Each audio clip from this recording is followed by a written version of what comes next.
This week, Dead Rails dropped a huge update, featuring a brand new town, an exciting cave to explore, and an awesome new weapon, the Emerald Sword, which lets you turn zombies against each other. They've also added horse carriages that you can weld stuff onto, and so much more. Before we dive in, remember to subscribe. Only 2% of you are subscribed, and it would help me out a ton. Now, let's jump into the Cave and Emerald Sword update. Exploring the new town and cave first, let's check out the newly added town and cave. This town can spawn anywhere between 10,000 and 60,000 meters, but you'll know it's the right one if it appears slightly off the rails and has a big sign at the entrance. Inside each house, you'll find bonds waiting for you, and sometimes even a note. But the real treasure is inside the church, where you can grab a jade tablet. This is important, so make sure to grab it. Next, head to the sheriff's office to pick up a torch. You'll find the cave behind the church, and nearby carts have dynamite, which you'll need. Place the dynamite at the walled-off section of the cave and light it with your torch. The explosion will reveal the entrance, inside the cave. Once you step inside, skeleton miners will start spawning. They're pretty easy to beat. Just hit them on the head once, and they're gone. Take a sharp left turn and keep going until you find a crevice behind some crates. Inside, you'll discover another jade tablet, along with gold and coal scattered on the ground.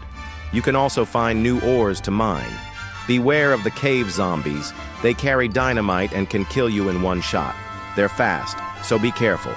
Near the back of the cave, there's another walled-off section. Use dynamite and your torch to break through. Inside, you'll find a mask in the center, but do not take it yet. Just grab the jade tablet and any other valuables you need. Go through the archway, and behind 3 barrels, you'll find the final room. Place all the jade tablets you've collected onto the pressure plate, and the door will open. Now head back and grab the mask. The moment you take it, 3 big black werewolves will spawn and start hunting you down. If you don't have the vampire class or at least a horse in your sack, you're going to have a tough time escaping. Fortunately, the Emerald Sword works, but only if the sword spawns for you. In my case, it bugged out and never spawned, so Jason, explain what it does.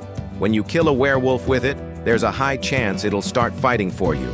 It's not guaranteed that they'll be converted every time, but the odds are pretty good. Sadly, they won't follow you around, but they'll protect you for a while. Now, what about the mask? Just like the sword, the mask can revive dead enemies and make them fight for you. I tried reviving a bandit which I had killed, and sure enough, he was completely friendly afterward. The best way to build an army of zombies is to hit them with the sword while they're distracted fighting your allies. It's worth noting that if your ally monsters die again, you can't revive them with the mask anymore. So be careful not to lose them. Now, let's move on to something simpler, taming wolves. Apparently you can tame them by feeding them dead bodies. So, I went ahead and collected some zombie corpses to test it out. Wolves are surprisingly rare, but luckily a few made their home at the bottom of my train while I was AFK. The moment they're tamed, they'll even turn on their fellow wolves. I'm planning to eventually raid the castle with these wolves, so for now, I'm keeping them safe.